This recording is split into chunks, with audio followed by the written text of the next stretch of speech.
అందరికీ మన రామరాజు తరఫున వ్యాపార సంఘం సిఐటి తరఫున ప్రత్యేకంగా ధన్యవాదాలు, అభినందనలు తెలియజేస్తా ఉన్నాం. అయితే ఈరోజు ఈ ప్రోగ్రాం పెట్టడానికి చాలామంది కారణం తెలుసు, కొంతమంది తెలియక ఏ వ్యాఖ్యానం చేస్తారో అవన్నీ పట్టించుకోవచ్చు. ఎందుకంటే మొన్న సిపిటి మీటింగ్ 239వ సిపిటి మీటింగ్ సారాంశం అబ్జర్వ్ చేసినట్టయితే ప్రమాద గంటలు అనేవి చాలా తీవ్రంగా మోగుతూ ఉన్నాయి. ఏంటంటే ఈ నెలాఖరు వరకు ఈపీఎస్ 95, వచ్చే నెల మొదటి తారీఖు ఈపీఎస్ 26 రీజనల్ పిఎఫ్ కమిషనర్ గారు ఈయనే మన పెన్షన్ వ్యవహారం అంతా చూస్తూ ఉన్నారు. కాబట్టి ఆయన మీ అందరినీ చూసి రిప్రజెంటేషన్ తీసుకోమని చెప్పడం మన ఆహ్వానాన్ని మన్నించి వచ్చినందుకు వారికి ధన్యవాదాలు తెలియజేస్తాను.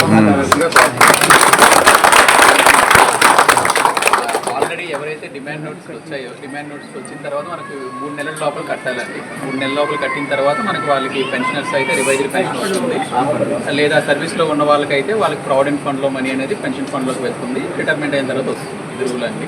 సో ఇప్పుడు సార్ చెప్పిన దాని ప్రకారం నాకు అర్థమైంది ఏంటంటే సుమారు ఒక 1000 మంది దాకా డిమాండ్ నోట్స్ వచ్చిన తర్వాత వేరే కారణాల వల్ల అమౌంట్ మీరు కట్టలేదు. అయితే అమౌంట్ కట్టిన వాడికి ఏం చేయాలనేది ఇప్పుడు మనకు ప్రజెంట్ అయితే ఆప్షన్ ఏం లేదండి. సో మా హెడ్ ఆఫీస్ వాళ్ళు, అలాగే మనకి సెంట్రల్ బోర్డ్ ఆఫ్ ట్రస్టీస్ అని ఉంటారు, వాళ్ళు పాలసీ లెవెల్ డెసిషన్స్ అన్నీ కూడా వాళ్ళు తీసుకుంటారనమాట. సో మీ రిప్రజెంటేషన్స్ ఏవైతే ఉన్నాయో వాళ్ళకి మేము ఫార్వర్డ్ చేస్తాము. అటు నుంచి నిర్ణయం వచ్చిన తర్వాత మనం ఫర్దర్ యాక్షన్ ఏదైనా ఉంటే తీసుకుంటాం. సంవత్సరం పైన అయిపోయిందండి. అవునండి, కాదండి. ఇప్పుడు ఏంటంటే మీ అందరికీ ఎలిజిబిలిటీ ఉంది కాబట్టి మేము క్యాలిక్యులేషన్ అంతా చేసి డిమాండ్ నోటీస్ ఇచ్చామన్నమాట. డిమాండ్ నోటీస్ ఇచ్చిన తర్వాత మరి అది మనం 3 months లోపల మీరు కట్టుంటే ఇప్పుడు మిగతా వాళ్ళకి ఎలాగైతే ఇప్పుడు మేము 6 నెలల్లోనే సుమారు 10,000 అప్లికేషన్లు మేము చేసాం. ఆ 10,000 మందిలో 5,000 మంది దాకా పెన్షనర్స్ ఉన్నారన్నమాట. వాళ్ళందరికీ ఇప్పుడు చాలామందికి మీ కొలీగ్స్కి చాలామందికి హైయర్ పెన్షన్ వస్తుంది కూడా, మీకు ఏరియాస్లో కూడా రిలీజ్ చేస్తాం. అలాగే ఎవరైతే సర్వీస్లో ఉన్నారో వాళ్ళకు కూడా ఈసీఆర్ ద్వారా మీ కంపెనీ వాళ్ళు పేమెంట్ చేస్తారు. వాళ్ళకు కూడా ఎప్పుడైతే 58 years కంప్లీట్ అయ్యి వాళ్ళు రిటైర్ అవుతున్నారో వాళ్ళకు కూడా హైయర్ పెన్షన్ వస్తుంది. సో కట్టిన వాళ్ళ వరకు మేము చేస్తామండి. 99% ఇక్కడ మనకి ఏం మనీ లేదు. ఇప్పుడు మహా అయితే ఒక 20-30 కేసులు ఎవరైతే ఈ నెలలో రిటైర్ అవుతున్నారో వాళ్ళు మాత్రమే పెండింగ్ ఉంది. సో మిగతా వాటికి ఇప్పుడు మనకి డిలే అయినా కూడా మనం మేమేం చేయలేమండి. ఎందుకంటే అది ఆల్ ఓవర్ ఇండియా ఇష్యూ అనమాట.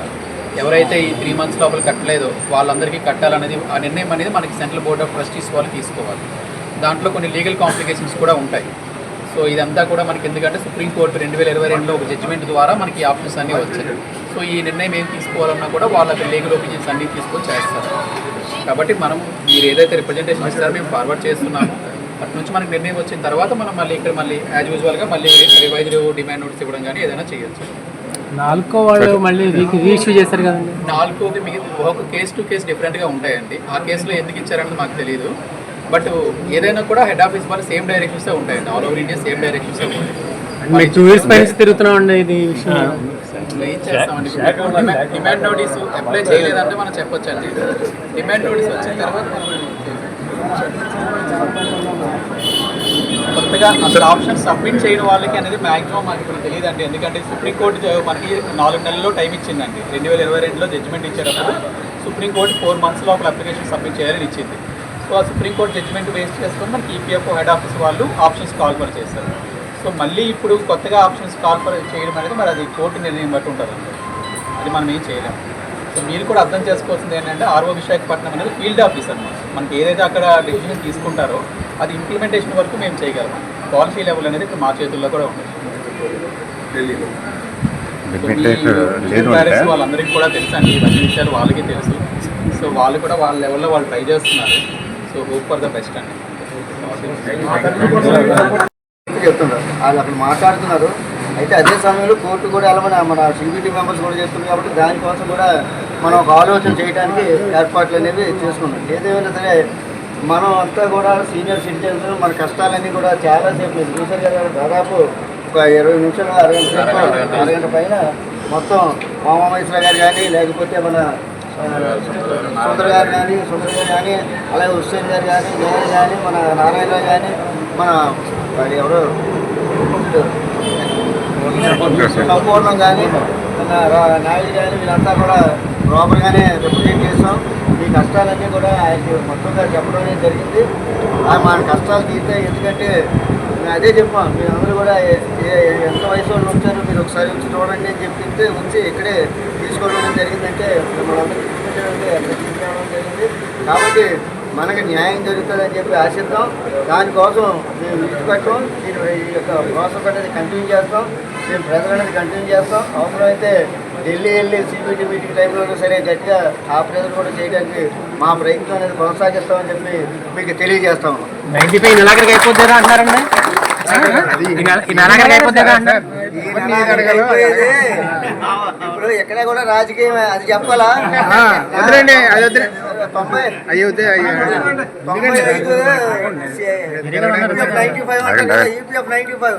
ఆ ఈపీఎఫ్ 95 ఉండకూడదు. ఇప్పుడు ఉన్న గవర్నమెంట్కి ఏం కావాలి? వాళ్ళ గవర్నమెంట్ వచ్చింది కాబట్టి ఈపీఎస్ 26 ఉండాలి. ఆ 26లో మేము దీన్ని ఎత్తియడానికి ప్రయత్నం చేస్తున్నాం.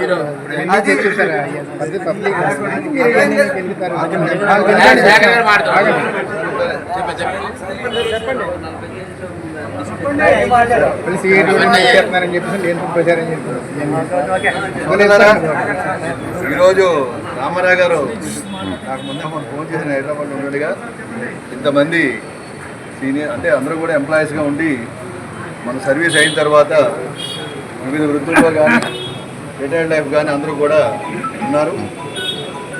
ఇది కంపెనీ కోసం దేశం కోసం అన్ని విధాలా త్యాగం చేసినటువంటి ఉద్యోగ వర్గాలని ఈరోజు కేంద్ర ప్రభుత్వం అనేక రకాలుగా ఇబ్బందులు చేస్తుందన్నది వాస్తవం.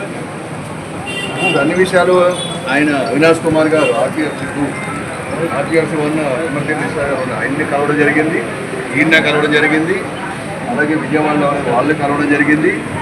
ఇప్పుడు ఇక్కడ ఉన్నటువంటి పరిస్థితి ఏంటంటే ఢిల్లీ లెవెల్లో కూడా గుప్తా అని ఒకరు ఇంకెవరు వాళ్ళని కూడా కలవడం జరిగింది. ఎప్పటికప్పుడు అందరం కూడా ప్రయత్నాలు చేస్తున్నాం. దాని తర్వాత అసోసియేషన్ కూడా ఒకటి ఏర్పాటు చేసి లేడీ ఒక అపరాజిత ఆవిడని కూడా కలిసాం. అందరినీ కలవడం ఎప్పటికప్పుడు సిబిటి ట్రస్ట్ మెంబర్లను కూడా చేయడం జరుగుతుంది. అయితే ఒకటి ఏంటంటే ఎవరైతే పాపం రోజు అడ్వైజ్ చేసేవారో మీ అందరూ సోషల్ సెక్యూరిటీ కొంచెం బాగా చేసుకోండి అని ఆఫీసర్లు అడ్వైజ్ చేశారు, యూనియన్ ఆఫీస్ బ్యాలెన్స్ అడ్వైజ్ చేశారు, వాళ్ళే కట్టలేదు. ఎవరైతే అడ్వైజ్ చేసి మీరు అందరూ బాగుంటారని చెప్పినటువంటి వాళ్ళు కూడా కట్టలేదు. ఎందువల్లంటే ఆ రోజు ఏంటంటే అగమ్య గోచరం, ఏం జరుగుతుందో తెలియదు.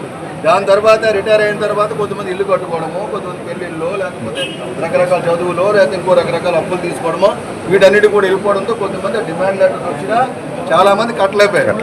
ఈ కట్టలేకపోయిన కారణం రకరకాలు ఉండొచ్చు. మన దగ్గర అప్పటికే చాలామంది 6 నెలలు సంవత్సరం కట్టేసి ఉంచారు లక్షలాది రూపాయలు, 40 లక్షలు, 50 లక్షలు, కొంతమంది నాన్ ఎగ్జిక్యూటివ్ స్థాయిలో అయితే 20 లక్షలు, 15 లక్షలు అయినా చాలామంది ఆఫీసర్లు కూడా చాలా ఎక్కువ మొత్తంలో డబ్బు కట్టారు. ఈ డబ్బు అక్కడ ఉండిపోతే మన పరిస్థితి ఏంటి? ఈ మధ్యకాలంలో కట్టిన తర్వాత కూడా చాలామంది చనిపోవడం జరిగింది. మళ్ళీ ఎలాగొస్తుంది? మళ్ళీ దాని తర్వాత డిపెండెన్స్ వస్తుందా రాదా? వాళ్ళకేం వస్తుంది? డబ్బు అంతా రకరకాలటువంటి భయభ్రాంతుల మధ్య అందరూ ఉండిపోయింది తప్ప ఇందులో ఇంటెన్షన్గా ఎవరు కాదు. ఎప్పుడైతే కొంతమంది భాషా మంత్రులు అందరూ కూడా చాలా మంది ప్రయత్నం చేశారు. ఉమామహేశ్వర ఉన్న రామారావు గారు కట్టు ఉంటారు, ఇంకోటి కట్టు ఉంటారు. ఇవన్నీ ఏంటంటే ఇవన్నీ సాధారణంగా ఒక్కొక్కరికి ఒక్కొక్క బాధ, ఇండివిజువల్గా వచ్చిన నిర్ణయాలు ఇవన్నీ కూడా ఎవరు అడ్వైజ్ చేయలేరు. ఆ రోజు వెంకటేశ్వరరావు పాపం ఏదో పెడుతుంటారు రోజు ఈ విషయాలన్నీ ఎవరెవరు కొంతమంది ఇవన్నీ ఉంటాయి. ఎవరు ఇండివిజువల్గా అప్పుడు అందరూ అడిగేవారు ఏం చేయాలన్నది, ఎవరి వ్యక్తిగత నిర్ణయం అది. కొంతమంది బ్యాంకులో వడ్డీ వ్యాపారం చేసుకునే 2 రూపాయలు వడ్డీ, 5 రూపాయలు చేసుకుంటే అనవసరం, ఇవన్నీ ఆటోమేటిక్గా వెళ్ళిపోతుంటాయి. మామూలు ఇంకేమైనా రియల్ ఎస్టేట్ వ్యాపారం ఇంకో చేసినట్టు వెళ్ళిపోతుంటాయి. మరి కామన్గా ఉన్నటువంటి వాళ్ళు ఇందువల్ల రిటైర్ అయిన తర్వాత ఎవరి మీద, కొడుకు మీదో, కోడల మీదో, లేదా అల్లుడి మీదో, లేదా ఇంకోరి మీద పోతే ఎవరి మీద ఆధారపడకుండా ఒక హోదాతో, ఒక ఆత్మగౌరవంతో నిలబడాలి, బ్రతకాలని ఒక ఉద్దేశంతో ఈ కార్యక్రమాన్ని సాగిస్తున్నాం. దాంట్లో భాగంగా తప్పనిసరిగా ఇవన్నీ కూడా ఎందువల్లంటే ఇది సామాజిక సెక్యూరిటీ అనేది గత ప్రభుత్వాలు చేసే, ఇప్పుడు వచ్చిన ప్రభుత్వం అయితే పూర్తిగా ఎత్తేయాలని, కొత్త వాళ్ళకి అసలు ఏమీ లేకుండా చేస్తున్నారు. ఈవెన్ డిఫెన్స్లో కూడా ఏమీ లేకుండా చేస్తున్నారు.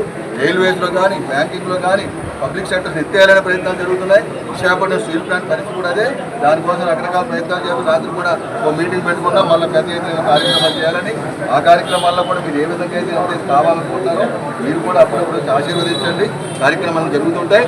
తప్పనిసరిగా ఇది ఢిల్లీ స్థాయిలో అన్ని కేంద్ర కార్మిక సంఘాలు అవసరం ఉంటే రాజకీయ నాయకులు కూడా ఒత్తిడి చేసి ఉన్నటువంటి ఇక్కడ ఎవరైతే ఎంపీ మనతో ఉన్నా లేకపోయినా ఆయన మళ్ళీ పట్టుకొని ఆయనతో మళ్ళీ ప్రయత్నం చేసి అలాగే వివిధ రాజకీయ పార్టీలు కాంగ్రెస్ పార్టీ కానీ కమ్యూనిస్టులు కానీ ఉన్న ఎంపీల చేత రాయించి ఎవరైతే మనుషులు మాండవి ఎవరైతే ఉన్నారో ఆయనతో మళ్ళీ మాట్లాడి ఆయనతో చూపించగలిగితే మళ్ళీ ఇది కదులుతుంది. తప్పనిసరిగా ఎవరికైతే డిమాండ్ లెటర్లు వచ్చాయో వాళ్ళు ఇవ్వలేదో ఒక ఆపర్చునిటీ అనేది రావడానికి ఎక్కువ స్కోప్ ఉంది. కాబట్టి 4వ కూడా ఈ మధ్యకాలం మెయిల్ పంపించమంటే మెయిల్ కూడా పంపించాము. 4వలో వచ్చింది కొద్దిమందికి, ఒకసారి డిమాండ్ లెటర్ వచ్చి తెచ్చుకుని తర్వాత మళ్ళీ కొత్తగా అక్కడ డిమాండ్ ఇచ్చారు. కాబట్టి ఆ విధంగా ఇప్పుడు ఉన్నటువంటి అందరికి ఇవ్వాలి. సెప్టెంబర్ 23లో కొద్దిమందికి వచ్చాయి, 22లో కొద్దిమందికి వచ్చి వాళ్ళందరూ రెస్పాన్స్ కాలేదు. కాబట్టి రెస్పాన్స్ కాలేదు తెలియక కొద్దిమంది కమ్యూనిటీ పోర్టల్ చూడలేదు. ఇప్పుడు కొద్దిమంది కళాశాల లెవెల్లో జాయిన్ అయ్యారు. ఏ పోర్టల్ చూస్తాడు? ఇందులో సెల్లో అని మేనేజ్మెంట్ ఇవ్వదు. మన మేనేజ్మెంట్ తెలుసు కదా ఎలా ఉందనేది. మన మేనేజ్మెంట్ ఇన్ఫర్మేషన్ ఇవ్వదు, పీఎఫ్ నుంచి ఇన్ఫర్మేషన్ లేదు. ఏ విధంగా కడతాడు? ఎలా వెళ్తారు? ఎలా చూసుకుంటారు? పోర్టల్ లేదు ఇంకోటి అన్ని కూడా ఇవన్నీ కూడా ఎవరికి కంప్లైంట్ ఇవ్వాలని ఇప్పుడు లక్కీగా రామారాజు గారు అందరూ వచ్చి సామూహిక రిప్రజెంటేషన్ ఇవ్వడం చాలా సంతోషం. ఇప్పుడు ఏదైనా పెట్టమని ఈమెయిల్లో పెట్టమంటారు, లేదు ఇంకోటి పెట్టాడు, ఇంకోటి ఇది నొక్కు అది నొక్కు అది నొక్కు అని చెప్తుంటారు. ఆఖరికి నొక్కి చదివే మొత్తం అయిపోతుంది, జీవితం అయిపోతుంది. సో ఈ విధమైనటువంటి సిచ్యువేషన్ అంతా కూడా వచ్చేసింది. కాబట్టి ఈ ప్రయత్నంలో ఈ విధంగా అన్ని కార్మిక సంఘాలు చేస్తాం. సిబిటి డిమాండ్ చేద్దాం, అలాగే ఆఫీసర్స్కి ఒత్తిడి తీసుకొద్దాం. ఢిల్లీ స్థాయిలో అవసరం కూడా అందరం వెళ్ళి దాన్ని ఒప్పించి మొత్తం మీద సఫలీకృతం చేద్దాం. ఎవరికైతే ఆప్షన్ పెట్టుకోలేదో దాన్ని మళ్ళీ కోర్టు ద్వారానా ఇంకోటి ద్వారానా ఏదో ప్రయత్నం చేస్తాం. ఇది కాకుండా ఇంకోటి కూడా ట్రై చేస్తాం. అసలు ఏమీ డబ్బులు లేనటువంటి వాళ్ళు కూడా ఏ విధంగా, ఎందుకంటే 1000 రూపాయలు 2000 3000 పాన్ ప్యాకెట్ కూడా సరిపోదు, వాటర్ బాటిల్ కూడా రాదు. దాన్ని కూడా అసలు ఏంటి చేయాలి? 9000 9500 ఇస్తే బాగుంటుంది, 2000 3000 ఇలాగ వస్తుంది. అది కాకుండా అది ఏదైనా ప్రయత్నం చేయాలి. దాన్ని ఏ డబ్బు కట్టకుండా ఏ డబ్బుగా మన డిపాజిట్ కట్టి చాలామంది 5-6 సంవత్సరాల కింద రిటైర్ అయ్యారనుకోండి, వచ్చి డబ్బులు కట్టేస్తే ఏరియాస్ ఆటోమేటిక్గా వచ్చేస్తే అందువల్ల మనకు కూడా కొంత ఏదోలాగా ఒక నమ్మకం కుదిరింది, కొంతమందికి వచ్చింది. కాబట్టి ఆ ప్రయత్నం చేస్తున్నాం. ఇది మన డబ్బే కదా, మనం ఇస్తామంటున్నాం. ఎందుకు చేయరు వాళ్ళు? మన డబ్బు మీకు ఇస్తూ ఉంటున్నాం, మా దాని మీద మీకు ఇవ్వండి. ఆ ప్రయత్నం జరుగుతుంది. కాబట్టి ఖచ్చితంగా అందరినీ కన్విన్స్ చేసి ప్రయత్నం చేద్దామని మరి ఈరోజు ఈ పిలుపు మేరకు ఎక్కువ సంఖ్యలో పాల్గొన్నందుకు అందరికీ కూడా ధన్యవాదాలు. ఈ వయసులో మిత్రులందరికీ నమస్కారం. మిత్రులారా, మనం పరిశ్రమ సంఘంగా ఎక్కువ ప్రెషర్ పెట్టింది స్టీల్ ప్లాంట్ మీద. ఎందుకంటే మేము ఎప్పుడు వచ్చినా ఈ స్టీల్ ప్లాంట్ తాలూకా 400 కోట్లు కట్టున్నారు. దాని మీద ఏం చేశారని చెప్పి ప్రతిసారి పంపించేవాళ్ళం. అలాగే డిసెంబర్లో ఢిల్లీలో ధర్నా జరిగినప్పుడు కరుణానిధి గారిని కలిసినప్పుడు కానివ్వండి, కరుణానిధి గారితో కలిసి మాట్లాడాము. అలాగే అపరాజిత జగ్గి గారిని కలిసి మాట్లాడాము. మీ స్టీల్ ప్లాంట్ నారాయణరావు గారు, వెంకటరావు గారు కూడా కలిసి మాట్లాడారు. అలాగే ఇక్కడ కూడా కరుణానిధి గారి గురించి మాట్లాడారు. ఈ విధంగా ఎప్పుడు వచ్చినా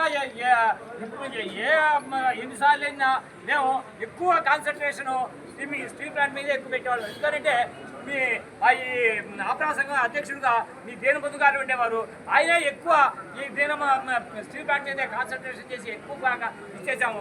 భవిష్యత్తులో కూడా ఏ కార్యక్రమం చేయాలన్నా పెన్షన్ సంఘంగా మేము ముందుండి పనిచేస్తాము. ఎలాంటి సహకారం కావాలన్నా మా పెన్షన్ సంఘం మీ అందరికీ హానిస్తూ అవకాశం ఇచ్చిన ధన్యవాదాలు. మిత్రులారా, ఒక విషయం ఇప్పుడు ఉన్నటువంటి బీడీ క్లెయిమ్ సంబంధించినటువంటి దీని మీద 13% జరుగుతూ ఉన్నాయి. ఇప్పటివరకు ఏం ఫైనల్ అవ్వలేదు. అంటే దీనిలో కూడా ఏదో కుట్ర దాగి ఉంది. ఎలాగోలా డబ్బులు పెంచాలనేది మేనేజ్మెంట్ ప్రయత్నం చేస్తున్నాం. అందుకనే వాళ్ళతో ఇంకా చర్చలు పూర్తి అవ్వలేదు, అది ఇది అని చెప్పి కథా కమావేశం చెప్తున్నారు. చివరి నిమిషంలో ఇస్తే మనం ఏ గొడవ చేయకుండా కట్టేస్తామని దీంతో కూడా ఆ కుట్ర అనేది సాగుతుంది. దాని మీద కూడా మన యూనియన్తో చెప్పి ప్రజలు పెట్టేద్దాం. రెండోది నేను చెప్పదలుచుకున్నది ఏంటంటే, ఇప్పుడున్న పరిస్థితుల్లో ఈ డిఎల్ కట్టిన వాళ్ళకి అవకాశాలు కనిపిస్తూ ఉన్నాయి. అంటే పూర్తిగా అయిపోద్దని నేను హామీ ఇవ్వదలుచుకున్నాను. నేను గవర్నమెంట్ కాదు కదా, సిబిటి మెంబర్ అంతకంటే కాదు. కాకపోతే ఏంటంటే అక్కడ ప్రెజర్ ఉంది, ఇక్కడ ప్రెజర్ ఉంది. రాబోయే కాలంలో కూడా ఈ ప్రెజర్ అనేది కంటిన్యూ చేయాలి. అయిపోయింది కదా, సామూహికంగా ఒక లెటర్ ఇచ్చేసాం, అయిపోద్ది. వీళ్ళు ఇక్కడ లెటర్ పంపించే తర్వాత ఇప్పుడు 4 సార్లు ఇచ్చామని చెప్పాం కదా. ఇక్కడ ఈయనకే రీజనల్ కమిషనర్కి 4 సార్లు ఇచ్చాం, అయినా సరే అవ్వలేదు. ఎందుకంటే ఇప్పుడు అక్కడ లెటర్ ఎప్పుడైతే కరీముల్లాహ్ గారు ఇచ్చిన తర్వాత ఆయన కూడా చెప్పాడు, మీరు మీ దగ్గర కూడా ప్రెజర్ పెట్టండి అని చెప్పి. దాని బేసిస్ మీద ఈరోజు ఈ కార్యక్రమాలకి మనం పిలుపుకోవడం అనేది జరిగింది. ఈ కార్యక్రమంలో పాపం చాలామంది ఆఫీసర్స్ కానీ, వర్కర్స్ కానీ, 70 సంవత్సరాలు దాటిన వాళ్ళు కానీ వీళ్ళందరూ వచ్చి జయప్రదం చేశారు. మన యొక్క శ్రమ ఫలిస్తుందని చెప్పి నేను భావిస్తూ ఉన్నాను. ఇదే ఉత్సాహాన్ని కొనసాగించాల్సిగా మీ అందరికీ విజ్ఞప్తి చేస్తూ, ఇంత టెండలోనూ ఇంత సుదూర ప్రాంతాల నుండి వచ్చి ఈ యొక్క కార్యక్రమాన్ని మన కార్యక్రమాన్ని జయప్రదం చేసుకున్నందుకు మీ అందరికీ కూడా మరొక మారు ప్రత్యేకమైనటువంటి ధన్యవాదాలు, కృతజ్ఞతాభివందనాలు తెలియజేస్తున్నాను.